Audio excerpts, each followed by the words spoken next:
I recently got the chance to see Sean Wang's directorial debut, Dìdi, and I thought it was really damn good.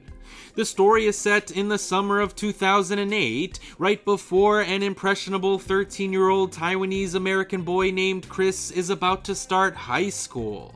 With only 1 month of summer left to enjoy, Chris tries to learn how to skate, how to flirt, and how to love his family. And while that may not sound like the most exciting story, I actually found Deedee to be quite captivating. Of course, that may have something to do with the fact that I started high school after the summer of 2009, so this story did feel a little nostalgic for me. Especially since Deedee perfectly captured the essence of the early 2000s. People were still on MySpace, concerned about who their top 8 friends were. Facebook and YouTube were both relatively new and looked nothing like what they do today, and people would casually throw racism and misogyny into conversations like it wasn't a big deal. It was a very weird and bizarre time to be growing up. So I thought it was pretty fascinating to watch a story about someone else's adolescence during this specific point in time. Because there were plenty of moments in this movie that reminded me of my own adolescence. I may not have done some of the more fucked up things that Chris and his friends did in this film, but I definitely said and did my own fair share of stupid shit. I mean, when I was a kid, I definitely didn't know who I was, or was even ashamed of who I was, so I did and said a lot of things without realizing that there would be any kind of consequences. And in that regard, I could definitely relate to why Chris would want to identify himself as being only half Asian at one point in the film, despite the fact that both of his parents are undeniably Taiwanese. I do wish that the film spent more time exploring Chris's identity as a Taiwanese American though, because even though identity seems to be a huge theme in this film, I didn't really get a good grasp on how Chris's Taiwanese background influenced his own identity. And maybe that was done on purpose.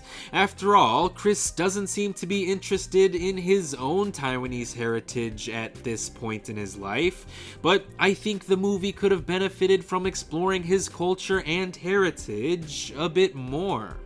Still, I thought Isaac Wang did a fantastic job of portraying Chris, because Chris is clearly a socially awkward kid, much like how I was when I was that age. So I thought Isaac did a great job of capturing what it was like to be socially awkward in the early aughts. Though, admittedly, something about his performance and his mannerisms did remind me a little bit of myself, so take that information as you will. Shirley Chen also did a great job of playing Chris's older sister, Vivian. Like most other siblings, Vivian and Chris argue and bicker a lot, but even though their play fighting can come across as being downright mean-spirited at times, these two characters clearly love each other, even if they don't know how to express it. I just wish that we got to see more of Vivian's character throughout the film, because her development did seem to occur rather quickly.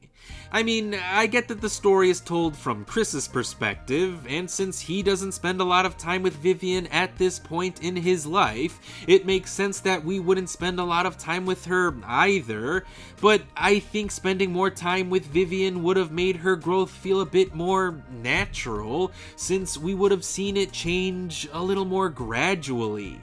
Still, I love that Vivian realized that she needed to be a more mature figure in her younger brother's life, because Chris is a stupid and impressionable young boy who definitely needed a positive role model to look up to. And that brings me to Joanne Chen's performance as Chris's mother, Chung Sing. Though Chung Sing isn't technically a single mother, her husband works in Taiwan as her and her family live in California.